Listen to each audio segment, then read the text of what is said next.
You know who's been polarizing and has been great so far this year is Joel Embiid. No. You know, like I think right now you'd have to have him somewhere in the MVP conversation. You know, Philly's been good with Doc, 10-5. They've been without Seth Curry the last couple of games here, but Embiid's played the majority of their games, and he's been tremendous. I mean, think about this. He's shooting 55% from the field, Bob, which is what he always should have been shooting. Not shooting quite as many threes, 84% from the line, averaging over 26 a game right now. And Ben Simmons, his scoring has dropped because of it. He's only averaging 12 points a game, but you know, Ben, like he does everything else, right? He rebounds. He's averaging about 9 rebounds, 9 assists. Is this a team that maybe we're sleeping on a little bit because of Brooklyn now? Because everybody still likes Milwaukee and Giannis, and the Celtics because of Tatum and Jaylen Brown. I feel like Philly's just kind of chugging along with a new coach, a new system. They're invigorated, and they've got a team that is well put together with some shooters at least, instead of Al Horford and Tobias and Embiid and Simmons that just didn't fit. Well, you have to appreciate management for assembling, going out and identifying a lack, a need, and addressing it. You mentioned Seth Curry.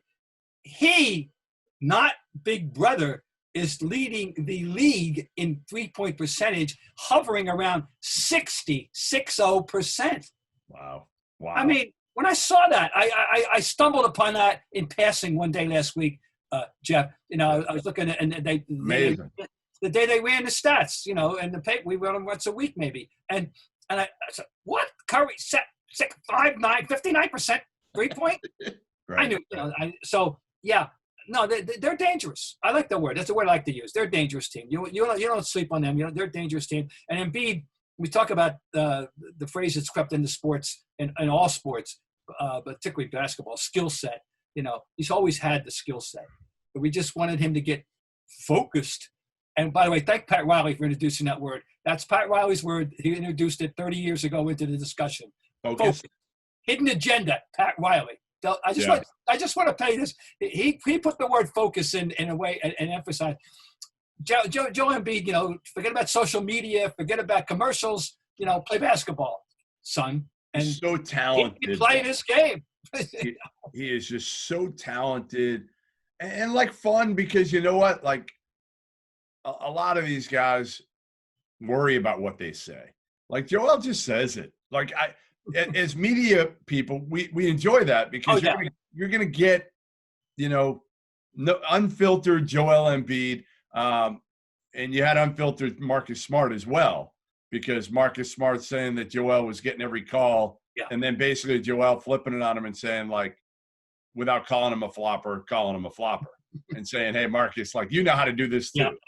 Yeah, that's a living in a glass house situation there. 100%. And I'm high in the upper echelon on the Marcus Smart fan club, executive committee. But you got to be careful. you can't go around. You just can't be the guy going around complaining about referees falling for stuff. Exactly.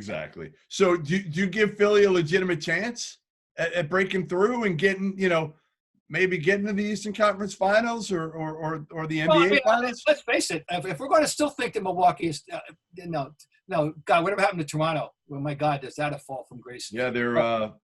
What are they? I mean, they're really, really, really struggling. Probably been as disappointed. They're 5-9. I mean, last year we were saluting them for shocking us for playing so well without Leonard, and this year they're doing what we thought they were going to do last year, I guess. So far. And once again, something's amiss. We know that.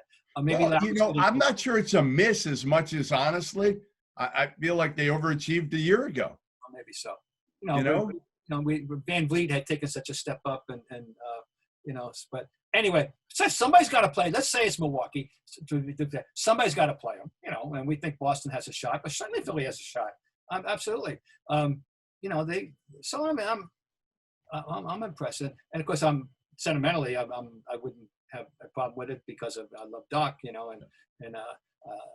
it looks like it was a good idea for Doc to leave, and the old that you need to move on after a certain amount of years thing.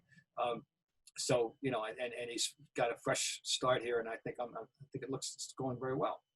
As we said, the one thing with Doc is he's good with people, and that's kind of what that Philly team needed. And obviously they made some moves to help the spacing on the floor, but like off the floor was probably as big of a problem as anything in Philly, and trying to get Embiid and Ben Simmons on the same page, and not moving either one of them. The big conversation has been for a year, like, well, do you trade Embiid? Do you trade Simmons?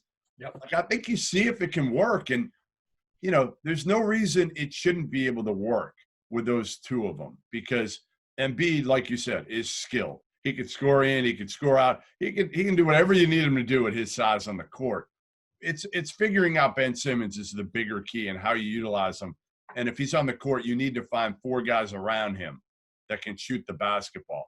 And they've done that now. And they've got obviously guys that can space the court with Seth Curry.